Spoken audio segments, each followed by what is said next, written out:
Gli ultimi episodi di violenza negli autobus e nei tram hanno costretto i vertici dell'azienda di trasporto e il Comune di Venezia a muoversi per trovare soluzioni al problema. Lunedì si sono riuniti insieme ai sindacati.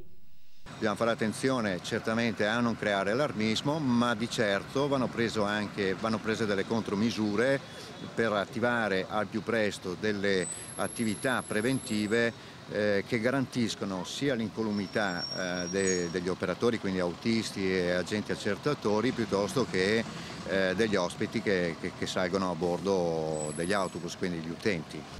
All'incontro si è parlato di formazione degli addetti alla sicurezza ed una serie di misure da mettere in campo per evitare violenze e per risolvere il problema dei viaggiatori sprovvisti di biglietto.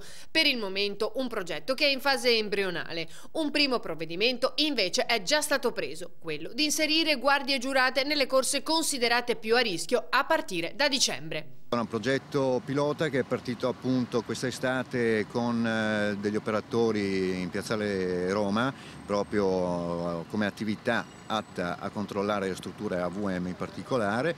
Abbiamo dal 1° dicembre degli operatori guardie giurate che saliranno a bordo in ausilio alle attività di accertamento.